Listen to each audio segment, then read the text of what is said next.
I wanted to go talk to John Worsfold and say, why wasn't I selected? I didn't need to do that. They had to make a professional decision based on the best setup for that team. I've come to terms with it, move on like it's sport. Ladies and gentlemen, welcome back to another episode of the Prime Potty. I am so honoured today to have a fantastic guest and probably a pretty good friend for a long period of time as well, Brent Staker. Now, you probably know his name from the AFL circles if you've been around it for a while. Obviously, you've been involved in some big incidents over the past 10 years or 20 years, I guess, of your football career. So, Stakes, how are you, my friend? It's great to have you on the potty. Good, Tommy. Thanks for having me. Yes, we crossed paths in 2016 in Ireland. I know, it's a weird spot, isn't it? Who would have thought? Who would have thought? We're in Australia, but we chose Ireland. And you were like 14 or 15. Very young. I was coaching the Australian Masters team. Your dad was playing, and I needed an assistant coach, a runner, a water boy, a forwards coach, a skills coach. And it was you. I remember that time, and especially when you're a young kid, when you're 14 or 15, you're infatuated with someone that's played in the big leagues or like whatever. And I just remember seeing Brent Staker one day, and I was like, mate, this guy's a legend. And, you know, I'm like 14, 15. Still do the same now when I'm 23, 24. And I'm looking at him like, wow, this guy is incredible, you know, like he's this and that. And you were, you know, you're all that to me, and probably still are. So it was a weird spot to kind of meet. And can you remind me of what happened over in Ireland? How'd the games go against Ireland? Well, we got flogged.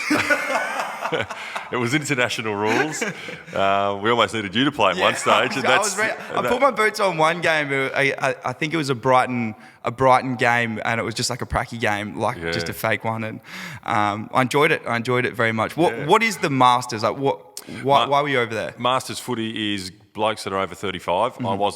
I was under 35 at the time. Yep. And then really oddly, someone said, we need a coach, and do you want to do it? You're going away. We got to go to play 2 international rules game, which is a hybrid of AFL and Gaelic footy in Ireland. So we played 2 games against the Masters Gaelic footy, so that becomes international rules. Yep. And then we go to England and play an Aussie rules game for the very first test between England and Australia in the Masters. Unbelievable. And so this has never happened before. On the England side, the international rules in Ireland has happened before. And luckily enough, I got to be the coach. That's where we met. Got to coach a bunch of these old boys that, our oldest player is a good friend of mine. His name's Jeff Egan. At the time, I think he was 62. Yep. Hasn't missed a season of footy since he was 14. And he's our best midfielder, you know. So go figure. Yeah. Go figure. It's very, very funny because I actually was going to the international rules when I think I was like 11 or 12, and there was players there like Ange Christou. There was Brad Smith, I think. Smithy, who took mark of the century as well. And it's funny, I couldn't give a shit who the fuck they were. You were when I was 14 or 15. And they were absolute legends. But Sean Smith, that's who it was. And if you want to go and look up his mark of the century, it's an absolute blinder. Right on the top of Richard Champion.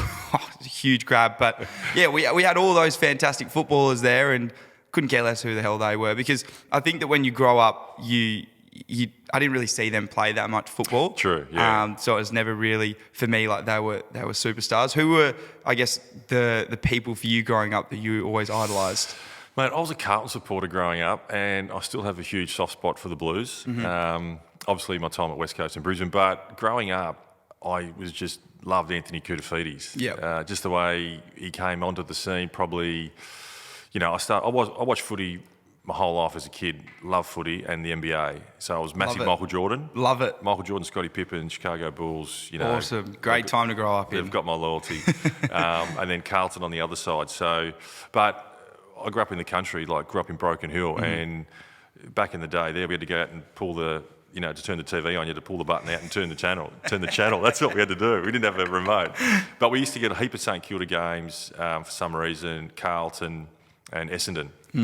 And the local club I played for in Broken Hill, West Broken Hill, we were the Red Sash, so we were Essendon. So I had a soft spot for Essendon, followed Carlton, and a bunch of these other teams. But I was massive Kudafides, Ange Christou. I remember Brad Pearce one year was at one of our local games at footy, so I was stalking him. Hanging off him, Ryan Crowley. Yeah, I was in his jumper. Adrian Whitehead, I think, was the other guy that was there. Yep. So, yeah, I was a massive blue bagger. And I still remember my mum and dad, I don't know what age you went to your first VFL game, but my first AFL game was in the year 2000. We saw Carlton. Mum and dad took me, my sister, MCG. Yep. To watch Carlton Essendon, and Dean Solomon was playing for Essendon. He's a local Broken Hill boy. Yes. Wore number 7. Number 7, yep, I got him. Rocked up to the game, walked in MCG, and I just sat there as this, what was I, 15, 16, going, it's taking me this long to get there.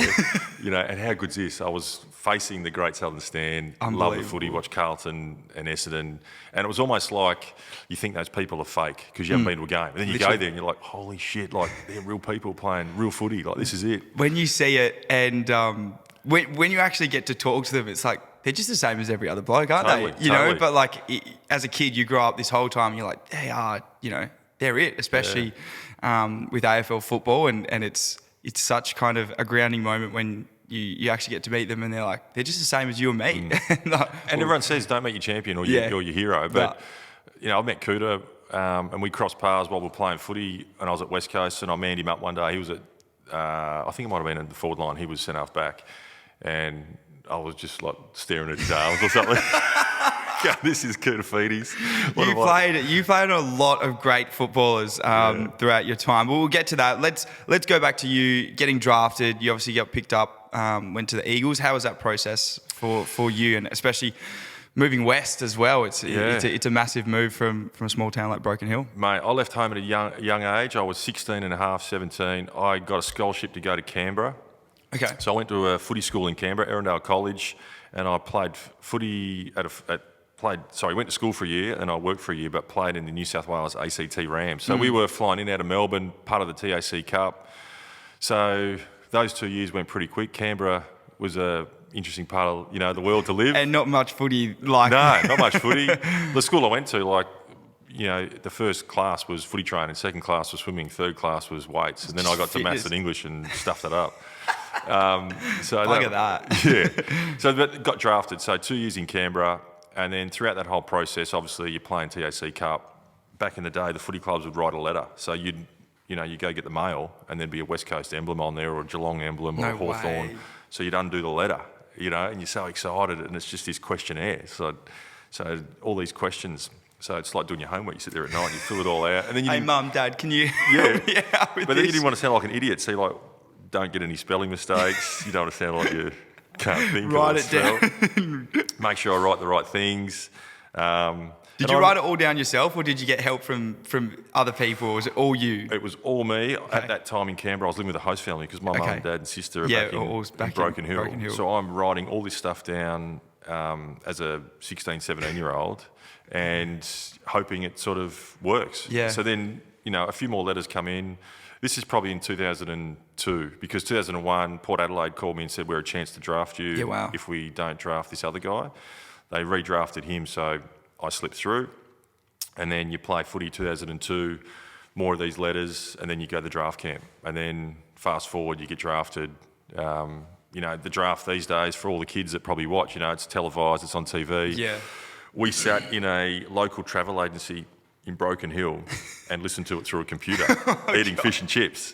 And how times have changed, mate, and it was like crazy. pick number 37, registration number, whatever it was, 1, 2, 3, 4, 5, Brent Staker, New South Wales ACT Rams, West Broken Hill. That's and crazy. Like, oh my God, we're going to Perth. So what went through your mind when a West Australian team picked you? Have you ever been over to WA? You've been to Perth? This is the ironic thing, and this is as true as I sit here.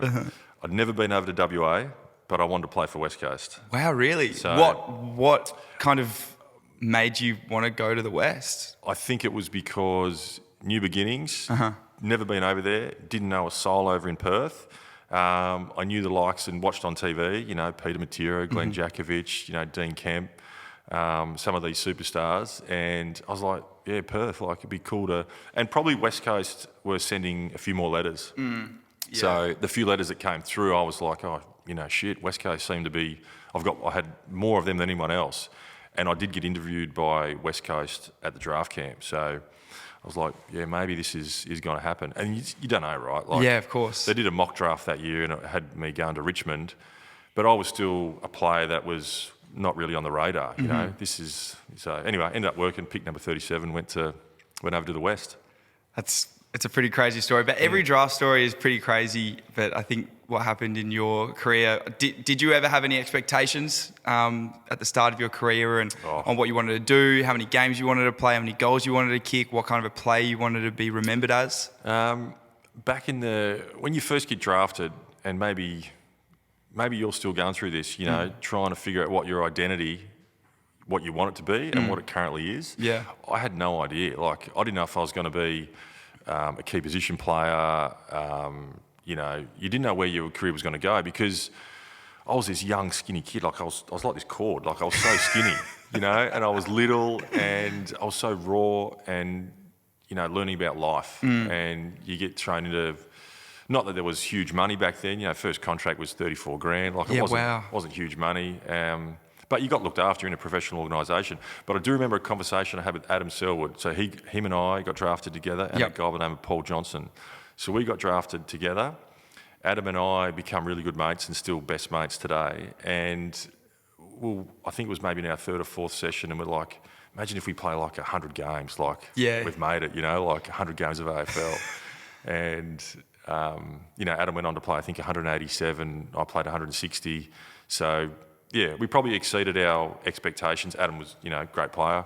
But, yeah, you just don't know at the time. And then some things go your way, some things don't. And sort of your career just sort of, you know, goes on a path.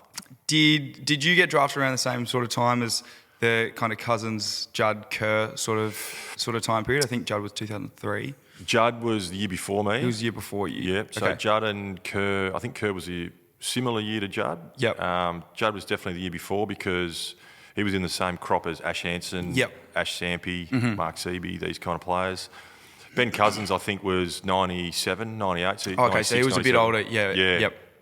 So Cuzzy's like in his early 20s by the time he got to West Coast. And when you got into that environment, you're at the Eagles the first year or two, what did you feel? Like, what was it like? Oh, mate, I had my white Oakley sunnies. Massive regret. Yeah, awesome. Like, I remember the first day, Cuzzy was at the West Coast facilities, you know, shook our hand and he kept rolling. Yeah. Real cool. Yeah, it was just awesome to be in amongst it. You know, you see your locker. I got given number 41. And yeah, it just ended up, you know, enjoying. I don't know. It's funny when you sort of remember. I can still remember things like, and this is really weird, but like how the change rooms looked, how they smelt, what was in your locker. You know, you open your locker up, there's all this stuff. They gave us a tour the day we got there. We scooted around Perth, and I don't know why, but they took us to Freo in our West Coast tops, and all these Fremantle people were looking at us, and there was a few words said. Real alternative place, Freo. It's a very but the whole hip, of Perth, kind of like Fitzroy vibes. Yeah. It's not somewhere you want to be wearing a West Coast scarf. They took us to Fremantle for lunch, like in the pub, and you know, right in the you guts. Take them anywhere else, like anywhere north of Freo, and you're sweet. Like everyone's gonna love you. But don't take it to Freo. Right to the bloody, into the hornet's nest of Fremantle, who ended up being a great rivalry of West Coast. You know, some awesome games against those guys. But yeah, that was initial moments in Perth when we get over there. No, that's brilliant. Well, we're going to get into the success the Eagles have kind of through that period of 05, 06 and that sort of stuff. But before we do that, we're going to get into a little bit of a products plug because we do have a lot of fantastic products on the Prime website. We're actually releasing these Prime and Wide hoodies and tees very, very soon. They're going to be released tonight. I think that we're going to have this potty up by tomorrow. So if they're still on the website, go and pick them up, but they probably won't be because they sell out like that, so you probably missed out on it. But if you guys do want to keep up on any more drops, make sure that you sign up to the VIP section.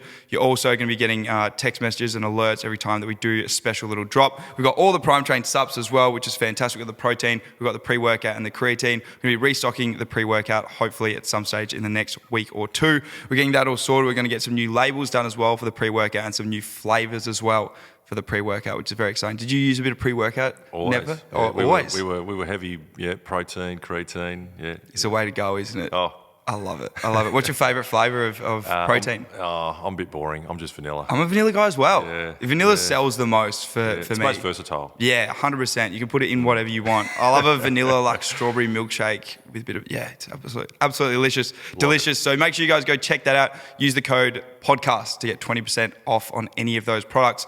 We've also got a restock of the singlets and the shorts coming next week. Then the week after that, we're going to be releasing AFL Guernseys, and we might be doing a pre-sale on the long sleeve Guernseys as well, which come out so clean. I was very happy with them. So Stakes is a lot involved in the singlets and that sort of stuff through LRF. We'll get to that a little bit later. Before we get to that, let's go through a little bit of that success period in 05, 06. It was a fantastic time to be in the West. It was a fantastic time to be an Eagles supporter.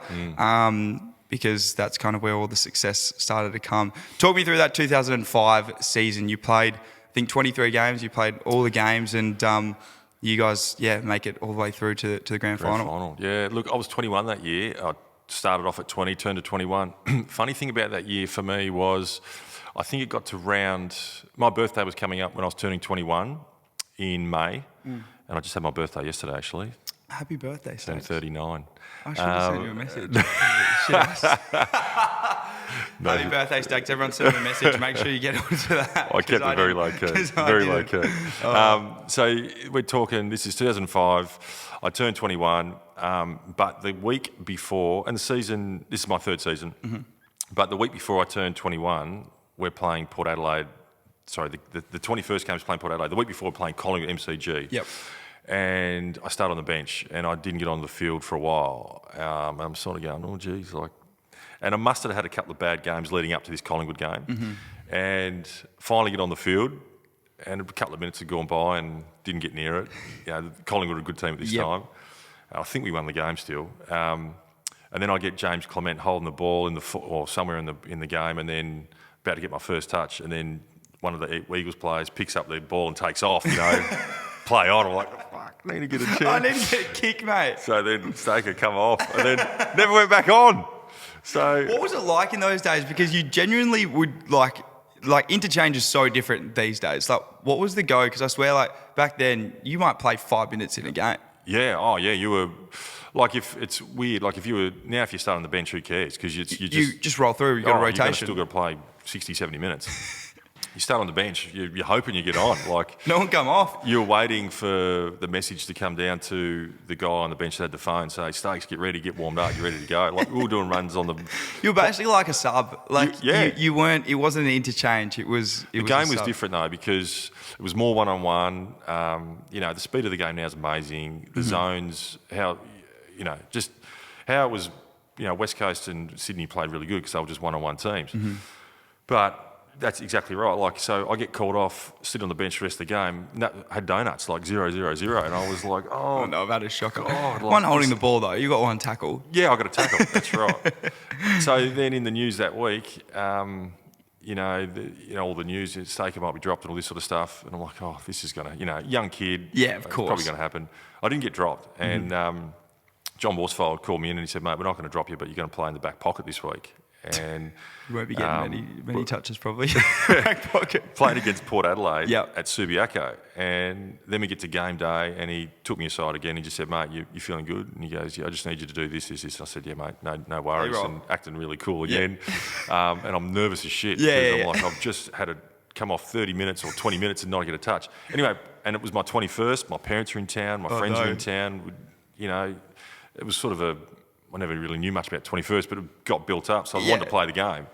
And played really well. Had 21 touches. No way, out of the back pocket. Out of the back pocket. Had a great game. West Coast beat that. And it sort of set me off. I just got this new little life of confidence, and it set me off for the rest of the season, and played a really consistent, didn't dominate, clearly there was guns in the team, but just had a really consistent end to 2005, which went into the finals and the grand final and all that sort of stuff. So it was like a moment in that year. I could have got dropped and struggled to get back into the team and in and out and battled with confidence, but stayed in, had a really good game against Port Adelaide, and then it ended up being an interesting sort of finish to that year, which was still exciting. What do you think you did in that? Can you remember what you did in that week that gave you the confidence to go out and go from a 0-touch game to a 21-touch game? I remember thinking, I can't really remember the week leading up, but I remember the conversation with Worsfold before the game probably settled nerves. Nerves. Because you know that your teammates are going, oh shit, he had a shit game and he's probably in the gun. And I don't remember having too many conversations with teammates saying, mate,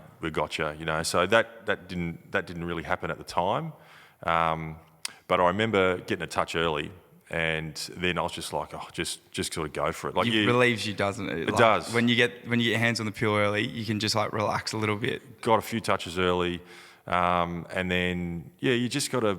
It's something that just happens sometimes. As soon as you start to fall into that space of freedom, it just sort of happens. Like You can sometimes flow. you walk off the game, you go, how did I do that? Or that happened, but it does, and it's obviously you that's generated that vibe within, but it just went really well for me, and the season seemed to follow. It's unbelievable. When did you know, do you think, as a team that you guys were a chance? Did you know pre-season? Did you know halfway through the season that you knew that this is actually a team that could challenge for a flag this year? West Coast were always strong. West Coast would always start, a trend of West Coast would always start the season so well, and then back half of the season always be a little bit slower. But we just had so many good players. Like, I think everyone knew that we're going to be good.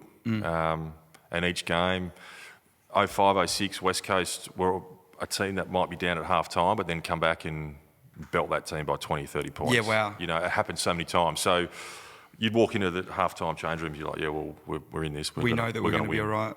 And it happened against Geelong in 06. We were down by like 54 points at half-time. And, you know, I think that's West Coast's biggest or greatest ever comeback win.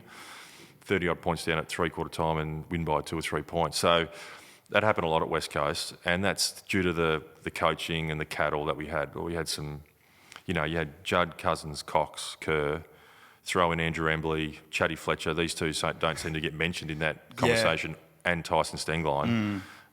You throw those guys in there, in and around David Rapunda, Daniel Chick, Adam Selwood. It was great. It was a crazy team. It was a I was watching the 05 grand final last night, just sitting in my bed, just having a watch of it, and it was just the team that you had was crazy. Like it was unbelievable. Anyway, we'll get into the 05 grand final. Sure. You walk out into the ground, there's 100,000 people there. You're playing the Swans. It's a start of probably, 2 incredible years of football grand finals, which I don't think happens very often. You don't usually get 2 teams in the same grand final. You usually get some sort of premiership hangover, or one team that loses or becomes a runner-up might not make it the next year. But 2 fantastic years. Let's talk through the 05 grand final. You got the job on Adam Goodes. Was that for the whole game? Was that something that was prepared pre-game, or how was the go with that? No, it changed. I started, Adam Selwood had the job on Adam Goodes. He obviously wasn't doing a very good job. Sellers, I feel sorry for Adam Selwood. He'd get Mark Rashudo one week, and then he'd get Nathan Buckley, and then he'd get Robert Harvey. Far out. So he ended up getting Adam Goodes in the grand final. I started half forward. We had a very tall forward line in 05. There was Michael Gardner, Ash Hansen, myself, and Travis Gaspar. Yep. So we had a really tall forward line. And Ty Kennelly started on me, the Irish whippet. The Irish, number 17. Yeah, and away he went. So it was I tried to get hit up a bit, got missed, and then he just started to rebound. I think Adam Goodes at the time may have had just a slight upper hand on Adam Selwood. And then the change was made. I think it was made at half time, and said, Stakes, you go run with Adam Goodes. I hadn't really ran with anyone in my whole life. I was going to say, you hadn't really done too much of a run with Hadn't Roll. played too much midfield, hadn't played, hadn't tagged, hadn't done a run with Roll. But it does make sense, both of your body sizes would match up on each other. I can see Selwood could be caught out from size from Goodes. Obviously, Goodes was a ruckman as well. Yeah, on a Brownlow as a ruckman. So he was a tall player. I think he was 196, 197 centimetres. I think Adam Selwood would have only been 185. Yeah. Definitely a bit of a height discrepancy. You go into him for the second half. And yeah, this is in a grand final. So how are you feeling? Are you nervous shitting yourself at half time? And I wasn't starting in the middle, so this is casting the memory back, but I think I was starting either wing or half forward, and you'd switch. Yeah, because they wanted obviously the Jets in the middle. Yep.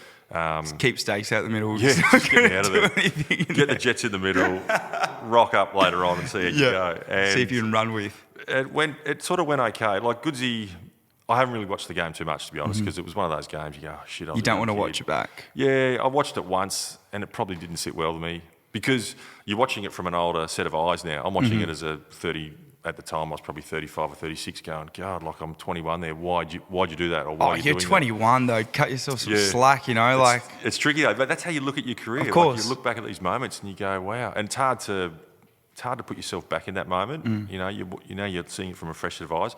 But obviously it was full on. Like there was 92 or 3,000 people there, and it was ridiculous. hectic. And you know, playing on Goodsey was, you know, kind of a privilege. You know, I'd watched Goodsey come through the system and admired the guy, and ended up being a bit of a rivalry.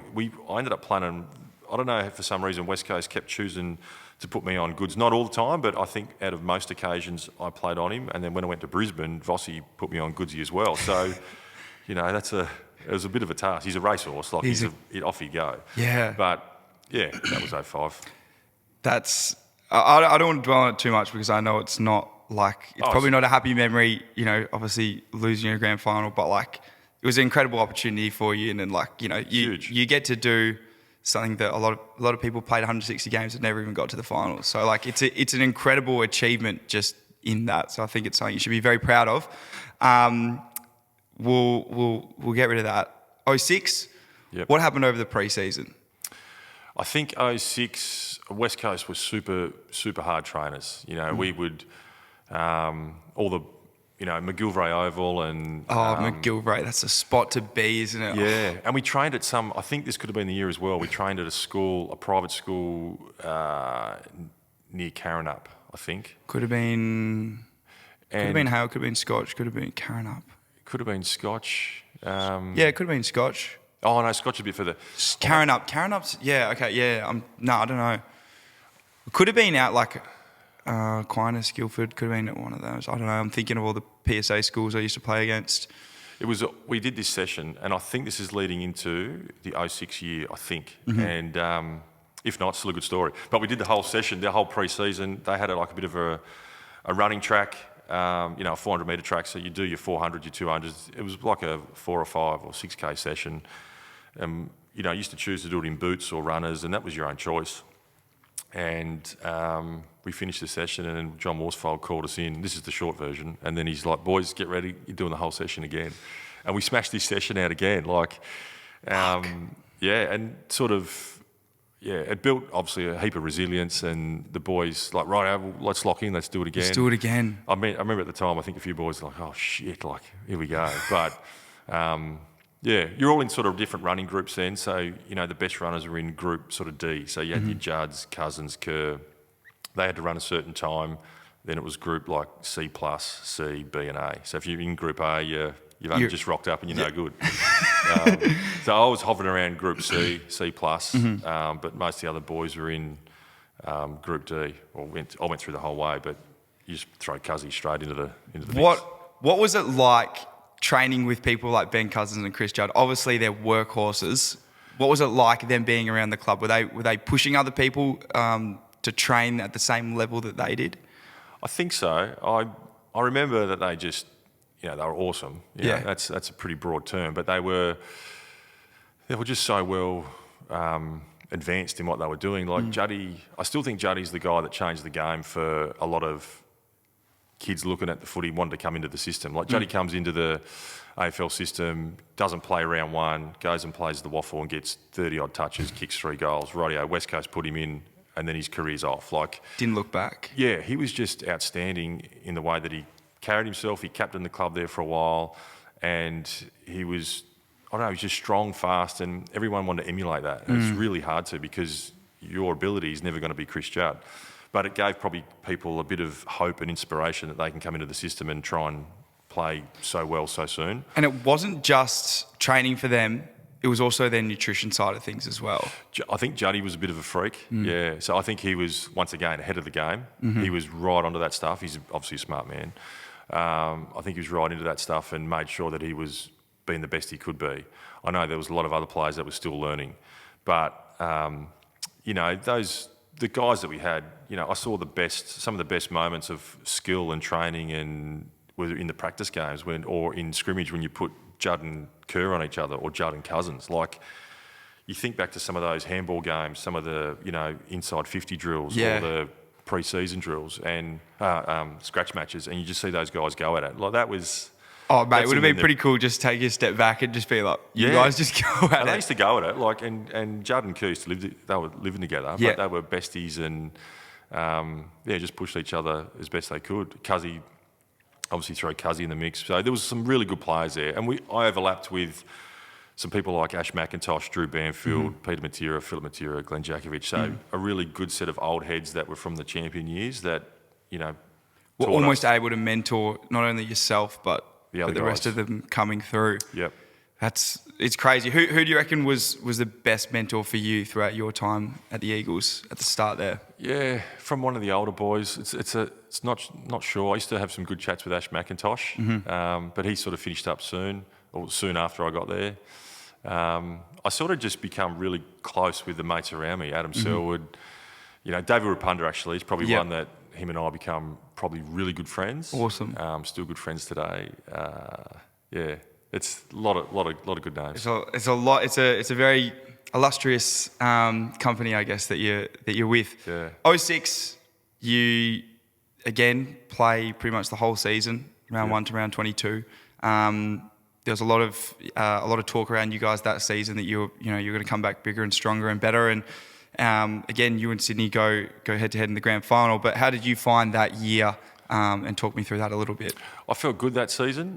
Probably one of my best seasons in footy, and just had that mindset of attacking it. Felt bigger, stronger. By this stage, you're 22, 23, so you're starting to fill out a little bit. Yeah, I was a late developer, as they say. Yep. I was still young and skinny, and although I was kind of strong, but until you got into your 20s when you really filled out to a man. But 06 was a good season. How it sort of finished for me was, and we had some great games. We mentioned the Geelong game, and there was another Carlton game in there. The old Subiaco Oval where they used to just chant Oh, Eagles. how good was Subiaco, mate? So much fun. And it's a shame it's gone, but, it was some absolute rippers there. The season finished off, round 22, we played Richmond at MCG. For me personally, I got knocked out in just at the start of the third quarter. And it really bad, just got my legs taken out, hit my head, so I was done. And under the new rules, there's You usually have 2 weeks off. So the next week come around, we play Sydney at Subiaco Oval, and this is that famous game where I ended up playing. Had an okay game, but wasn't at my best. Whether it was concussion, whether it was nerves, I just didn't play at my best, and I played centre forward. And my best mate Ash Hansen wasn't in the team at the moment; he was coming off a hamstring. But that was the game where Michael O'Loughlin kicks that goal right at the end, and then goes up to the player and like this screams at his face, awesome. Big fat guys like this. Everyone's kissing. But Sydney go on to win the game by 2 or 3 points. Absolute classic game in the history of the Eagles-Sydney rivalry. So then after that game, this is where the season turned for me. I didn't get selected, but I guess the pleasing part for me is that Ash came into the team. Him and I are best mates. Ash came in and, we had a conversation at home. I said, mate, look, it is what it is. To me, it was nothing. It was something that it's not personal, and he's my best mate. And I was so happy for him to play the following week, to come in. They played the Bulldogs. He played super well. We played Adelaide the week after that in Adelaide, and we beat the Crows, and then we go into the grand final. So, we had some good moments in the lead up to the grand final. I was emergency with Matt Rosa and Jamie Graham. Graham's stories, he played against Adelaide, and David Rapunda come in, so Jamie had to go out. His story's more harsh than some. It happens every year, right? Yeah, 100%. There's always going to be a hard luck story in a winning grand final team. So, but look, it was just being around that whole environment. To play against Sydney the year before we'd lose, to play against Sydney the year after and West Coast win, and still contribute somewhat throughout the season, but then see some good mates go through and win play in the grand final. It was awesome. Yeah, great memories. It goes back to something that I always try to preach to a lot of people is if you want to be happy, you've got to be, happy with the success of other people. And if you're ever going to be envious or jealous of other people's success, then you're never ever going to find any happiness in the things that you do or the things that they do. Mate, that stuff weighs you down. If you've got a... Look, perfect example. If I was I remember the first year after it, I wanted to go talk to John Worsfold and say, why wasn't I selected? I look back now and I go, I didn't need to do that. You know, they had to make a professional decision based on the best setup for that team, you know, and they chose to go a bit smaller. You know, whatever happened in that match committee, so be it. And I've come to terms with it. Like, it's just move on. Like, it's sport. It wasn't the right timing. Like I say, I got to contribute throughout the year, but for those couple of moments, wasn't part of it. But if you let that stuff sink in, as you say, it sits on your shoulders, you lose sleep, you're never at peace. You just got to get on with it. Do you think that every single person that plays during the year, or every person on the squad or the roster, like in the NBA, deserves a ring or a chip or a medal? It's a great question. Potentially no. No. But maybe there's some kind of qualification. But it's kind of unique to Australia, right? Like, you're playing that moment, I think if you start changing it, then it's just going to get a bit messy. I agree. Like, for instance, you could say, well, you played the whole season, so you're part of it, you miss out on 3 games, but you get a medal. Yeah, sure, but don't know. I don't think it would sit well with me. Like, here's your medal, and you didn't play. Like, you want to be part of that group, and that's probably what we aspire to. You want to be part of that group to run out on grand final day and give it your best shot, and you get rewarded for it. It's an interesting thing because, you know, in NBA, even if you play 3 games for the Lakers and the Lakers win the chip, you get a ring, but you probably feel like you don't really deserve it. So yeah, it's a really interesting, and like you said, it's like Australia, we don't do it. Correct. I think it's an Australian thing. We probably feel like you got to earn it, and you just don't want to be given it because you're on that list or the roster. Yeah. Yeah. Good question. Thank you. No, I agree. I agree with that, and it's something that I really like about Australia. Well, we go through after 06. I'll have to touch on this because it is a massive thing, but you know, we had some Ben Cousins incidents, and I don't want to touch on it too much because, but it was a very newsworthy thing at the time. How did you go through that kind of period, and what was your take on the whole Ben Cousins saga? It was a colourful period. It was a very colourful period. Were you living over there then? I was living over there. I was it would have been in Kojonup, so very young, very new to the town, and just trying to figure out what was going on, what the guys, because I'm 6 or 7. I've got no idea what these things are that everyone's talking about. But what was your thoughts on the Ben Cousins saga? I've got great respect for Cuzzy. I like Cuzzy. I think he's a cracking bloke. Had some tough times, you know. Like, it's interesting for him, and I mean, one day he'll probably go through it all again. But I just remember it being, full on with media at training. This is way before social media. So there was always a camera at training. There was always, the Channel 10 with the big scope on top, and nowadays you just have fun. Yeah. So there was always that stuff at Subiaco at the players' entrance.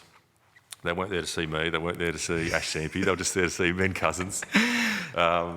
So I don't know. It was just a time where you didn't really have an opinion on it because we didn't know what was going on. Like, we were playing footy, he was playing footy. Was it a distraction? Maybe, but everyone seemed to play good footy still.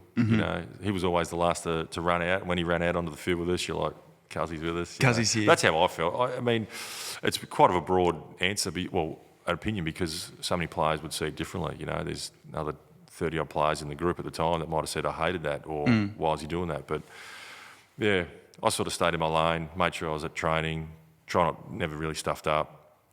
And you're just sort of hearing stuff here and there when it happened, and trying to be a good teammate as well. Well, it was a very interesting period to be in the West. It was a very interesting period to follow the Eagles, I think, because it felt like we had all this success, and no one really, from a fan perspective, had any idea about there might be a rift in the side or in the team, and then it kind of felt like it all started to unravel. 2008, I know, again, you probably don't want to talk about this. No, hit me with it. We did I remember we had a conversation at Ireland, and I think that you might have even said it to my old man, it's like, it's the only fucking thing that people talk about my career, and it pisses me off. Barry Hall. Talk to me about the Barry Hall incident. Oh, look, Barry and I go way back. What was your thought? So you're there, you're giving him a bit of this and that. He's probably shown that he's a pretty aggressive character in the past, and you've decided, you know what, I don't care. I'm not going to take a backward step. I'm going to give him a bit of a nudge here and there, and he gives you kind of one, and then you give him another nudge. And I thought the first one was a free kick. He gave me a little way to the neck. I was 23, and this is over in Sydney, and young kid. I was on actually Michael O'Loughlin. Darren Glass was on Barry Hall. Why were you on Hall? Yeah, we got the change up. And that's when the old fear in the eye set in and said, Glassy, Glassy, come back. Come back, quick, hurry. And he never hurried. And then that's it. So, yeah, we got this change up. And then young kid, this is, as you do, you're just trying to be intense. And things for a defender, always be messy. Don't just stand on the forward. Because if I'm the forward and you're not... if you're not just got an arm on me or doing anything, if you just stand there, the forward loves that. Like, yeah. As you. 100%. Like, if someone's nudging me, fuck off. Yeah. I hate it. Yeah. So if you're going to get a free ride, you're going to have a day out. But if you've got someone that's pissing you off all day, you're eventually going to piss them off, and they might do something silly. Well, that's what happened. I wasn't expecting that to happen, but I was just trying to be messy. I know that the kicker was sort of 60 metres away, so at that point, there could have been a long bomb coming in, and I was just like getting ready, and then bang, it's all over. Do you remember it? I don't. You don't remember any of it? When you get hit like that, just floored me, like gone. And he's decided to say, he's gone arms out afterwards. Yeah, he said, umpire, why is that a free kick? Look, I think looking back, I don't think he likes looking at it and seeing it. Like Barry Hall's one of the best forwards to play the game. Like, he's an outstanding player. Him and I caught up in 2018 and to bury the hatchet. We never really spoke much after it. He did leave a message on my phone at the time. Yeah, and I must admit I was a bit dazed, like of course, but for a few days after it. And then the tribunal had to do their thing and all this sort of stuff. And then we 7 or 8 weeks, didn't he? Yeah. And then we spoke again, and I sort of said, mate, as a young kid then, I'm like, mate, it's okay. And he goes, we'll have a beer one day. And I said, yeah, sure. But then time passed, never really saw each other. And then we sort of met up in 2018 and had a bit of a chat. And once again, you're looking at it with older eyes. Like, he's now in his mid to late 30s and I was young 30s. And yeah, I could see that he was probably pretty remorseful of it. For him, it's probably more for him being a superstar that he didn't want to be remembered just for knocking people out. But it seemed to happen a bit. How many weeks would it be if Barry Hall did that in 2023? How many weeks would it have been? Geez, I'd have to say 10 minimum. I reckon it could be 15. Season. It could be a 15er. If people are getting done for those tackles that they're getting done for, I reckon it could be a 15-weeker. Yeah, geez, that'd be huge, wouldn't it? Well, it all now depends on how bad the event, like after the event, like the concussion and everything was. That's kind of how they judge it. Anyway, it's a crazy thing to look back on. Does it make you unhappy that was a part of your career and that sometimes maybe what you might have been remembered a lot for? A little bit, yeah. It's common. It's just, I'm totally happy to talk about it, and people ask the question. It's just when you get a few people that try and be a bit cheeky about it. And you're like, you're like, come on, mate. Like, I didn't want to get knocked out, but it just happened. But look, it's part of my career. It is what it is. Like, you get on with it. You accept it. The career's made up a lot of things, but that's obviously one moment that's big in the prominent. AFL. Yeah. So at least you remember for something. Yeah, mate, kicked a few goals. No one remembers those. How many did Barry Hall kick that day? Do you remember? I don't think he kicked many. Did you think maybe that's why he's so frustrated? Yeah, he must have been having a bad day at home. All right, Stakes. So you've had a fantastic career at the Eagles, and then you make an interesting move to the Brisbane Lions. Talk me through a little bit of what your thoughts were moving from WA back to the East Coast. I haven't really touched on this much to public, or not that it's a huge story or anything, but I had to go into, me and my manager at the time, we worked out, okay, maybe it's best to move and leave West Coast, and I'd been there 7 years. I was 25 going on 26. Yep. And I was like, oh yeah, manager's like, mate, let's give it some thought. 2 years before I shifted, we had Sydney and Collingwood knocking on the door 2 years in a row, and we sort of said no, both years. This is in 2007, 2008. Wow. 2009, manager goes, look, I think it's time to leave. You've got a year to run on your West Coast contract, but for longevity, maybe now's the time to go. So we got Sydney and Brisbane, the two clubs that are having a real good look, and I had to go into John Worsfold. And this is sort of an end-of-year review, and he's sort of saying, look, we want to start to play you more in the midfield. We like what we're sort of starting to see. We want to start to develop you this sort of way. And I sort of said to say, oh, mate, I'm probably going to explore. Yeah, I think I'm going to leave. And I started to cry. Yeah, and I cried in front of Wisher. I got all, the glassy-eyed, I'm not crying now, but the glassy-eyed and got a bit teary. And, I was a big fan of John Worsfold. Followed him as a young kid when in his early days at the Eagles. He's a hard bastard. And, and then I love the way he coached and sort of looked after me. I know he had some great relationships with players. His and I were always sort of respected each other. Never the best mates, but I think we respected each other. And then I had to tell him that, so I was really upset. Far out. So do you look back on that and maybe you regret your decision to go over to Brisbane? Not really. Injuries, which we'll get to in a minute, in Brisbane really pissed me off. I was pretty lucky in Perth. I had a broken knuckle and a broken wrist and a broken thumb. So I had 3 hand injuries at West Coast. They were the worst injuries. Sorry, that's all I really went through. I didn't go through too many other high-impact injuries. So a knuckle, a thumb and a wrist. And I think they all happened against Fremantle. Yeah. Why? Always in fights. Don't know, but the derby. It always happened against Fremantle. To tell Woosha that, it was pretty tough. But look, looks like I feel like it was a good decision in the end. I think it was, because you end up spending 8 years at the Lions. Yeah, 6 years. 6 years at the Lions. So we ended up moving. So we ended up taking a 4-year deal. So 4-year deal to Brisbane. And as true as this, I get to Brisbane. After about a month, I call my manager and I'm like, mate, you need to get me out of here. No way. Yeah. Really? Yeah. I wasn't in the right headspace. I was probably used to some of the things in Perth that wasn't at Brisbane. We had some of the change rooms weren't nice. Training wasn't very fancy. I was used to training at WAFL grounds and I just hadn't really explored or seen much of Brisbane and footy. Footy's not prominent. Mm-hmm. And, mate, here I am now and absolutely love Brisbane. I love the city. I saw this whole thing change. Love the club. It just all changed. But what changed? I think my whole perception changed. Okay. Being injured actually helped my perception. Really? And having conversations with people like Jonathan Brown and Simon Black. I remember saying to Blackie one day, I said, mate, so you've done all your pre-seasons at this ground.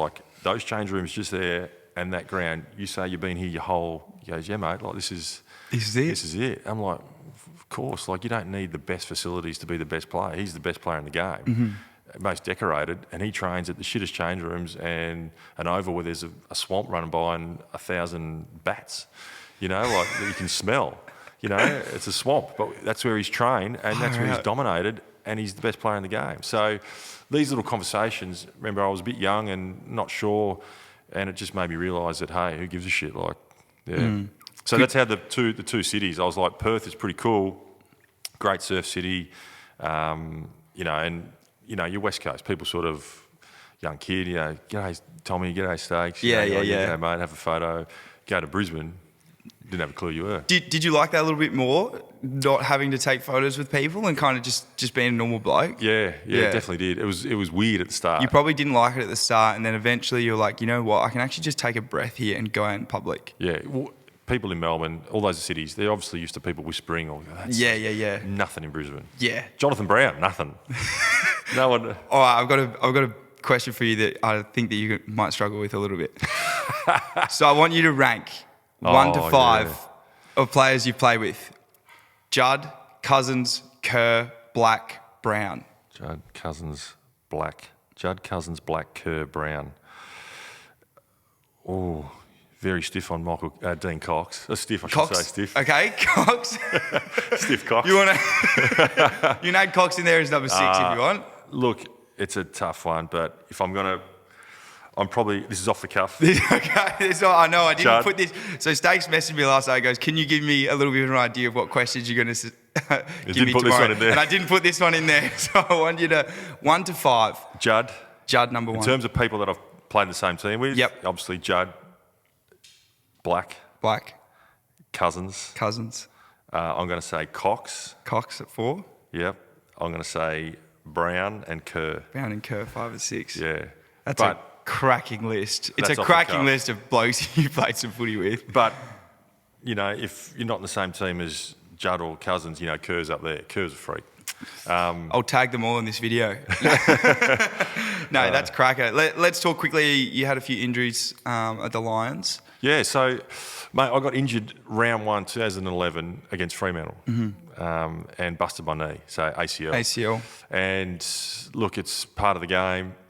Like I said, never had a severe injury before, but busted my ACL and then just, learned so much about professionalism, recovery, what it means to do an ACL, realisation that, shit, I'm not playing footy for a while. I reckon I'll start to hit my real prime. I just started to get really big and strong and then ended up having 2 years off.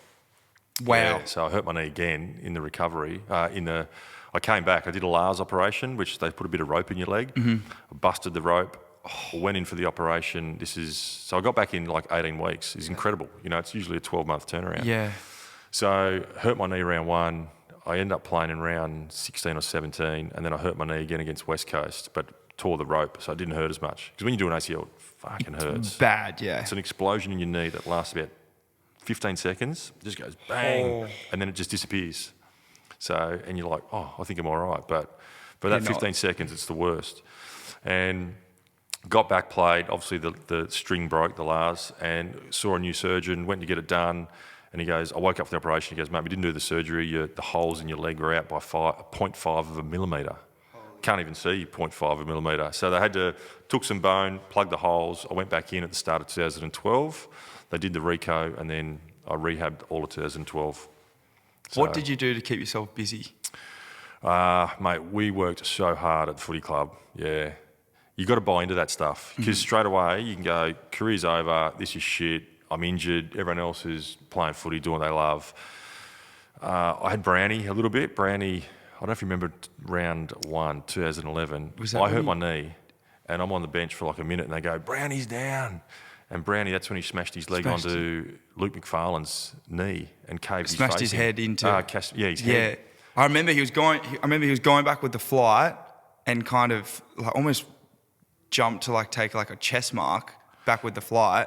And as he's come down, McFarlane's come across him. Knees come across. And then Brownie's head, like he had to go to like the hospital, which is like the car crash unit. Like it was smashed his face. Far out. And, what was that like? So you were sitting on the bench and then Brownie comes back for a mark and gets his face smashed in. Did you see him as he come off or did he go straight to the ambulance? I think he went straight.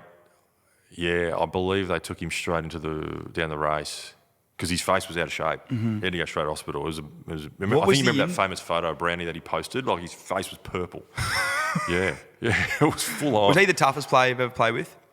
Probably the most individually toughest and reckless, yeah. Or was he stupid? Nah. He's stupid's a bad word. I don't mean that. I mean, he put himself into some stupid situations. Yeah, he put himself into some situations. But he almost won all those situations. Yeah. When you hear two players smash on the field going back 100 mile an hour, one of them's Jonathan Brown. You're glad you're not in that. Was he like that in contest. training? A couple of times, yeah.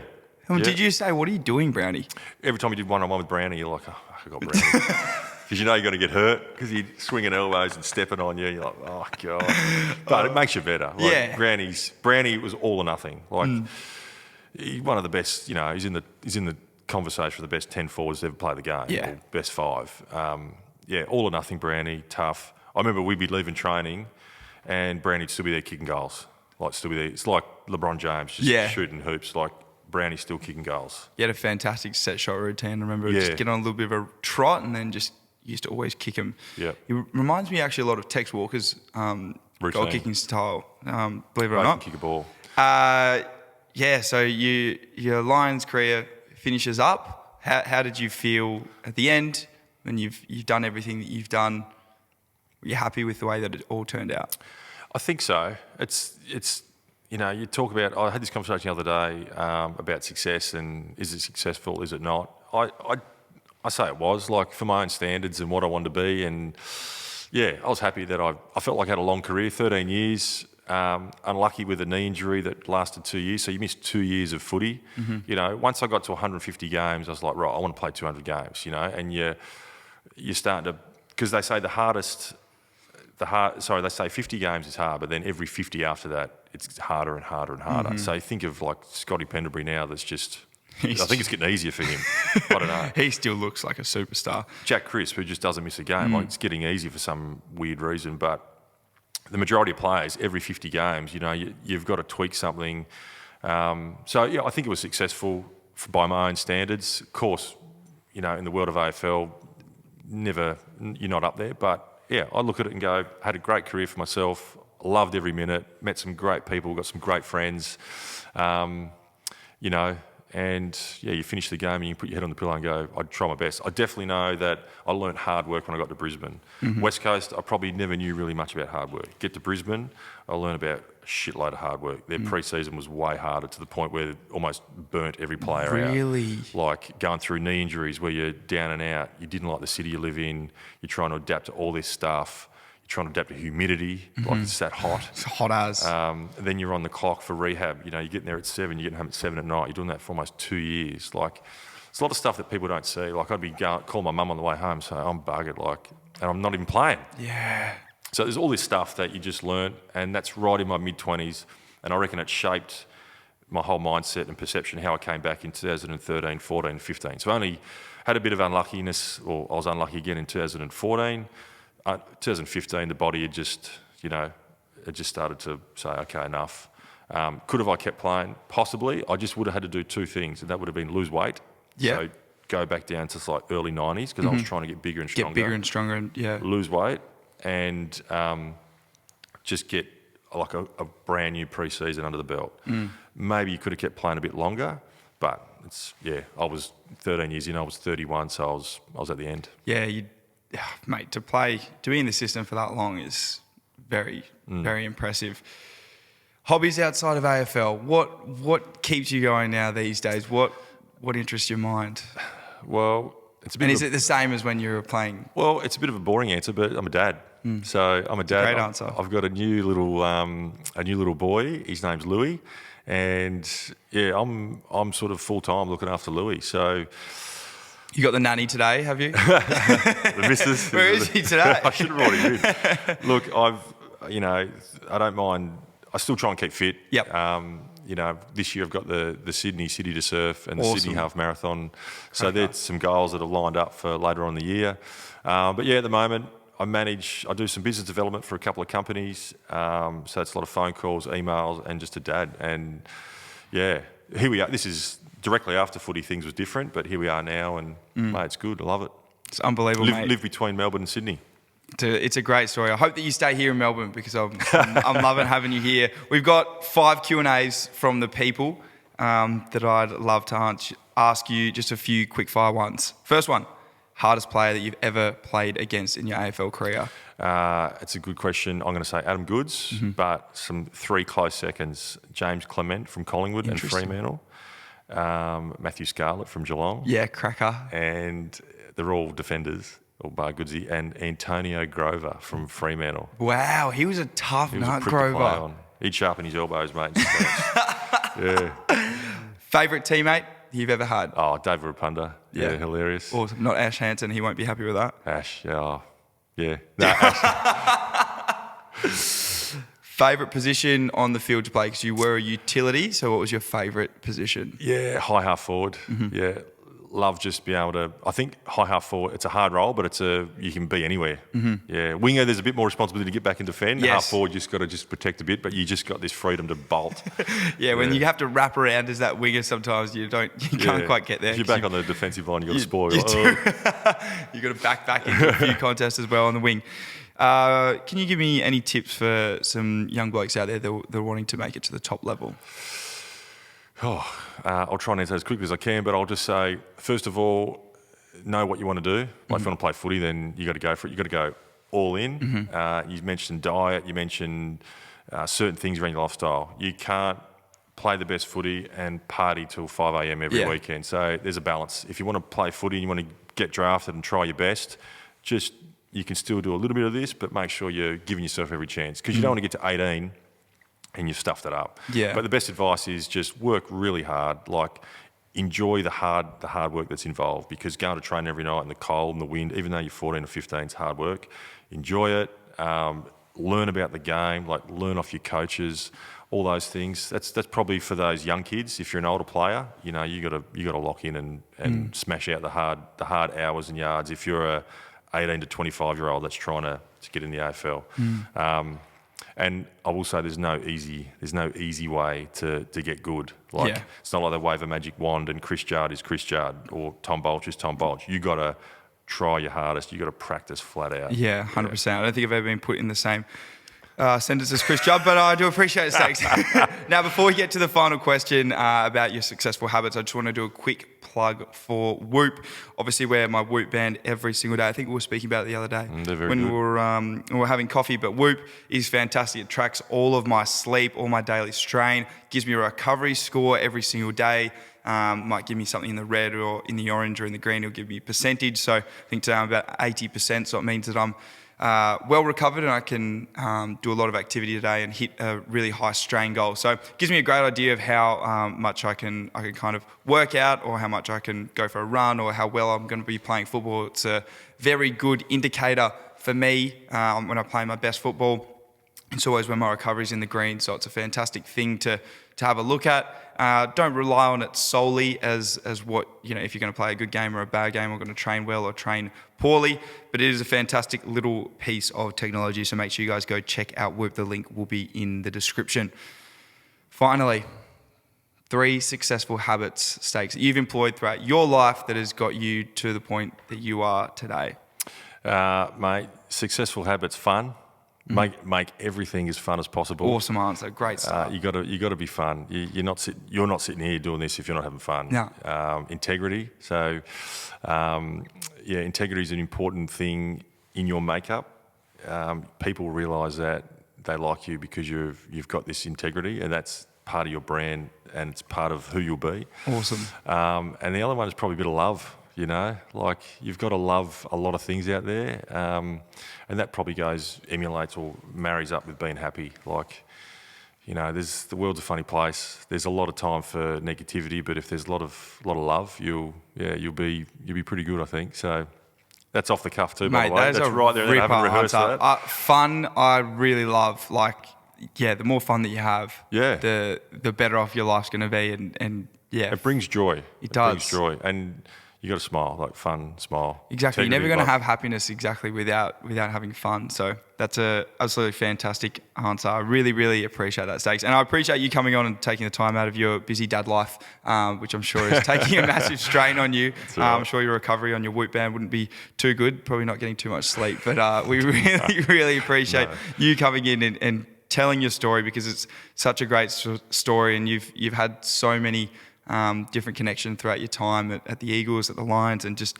throughout your life. And it's been a pleasure having you on. So thanks for jumping on. Thanks, Tommy. Enjoy watching the Prime stuff, and keep going, mate. It's good to watch. So thanks for having me on. No worries, legend.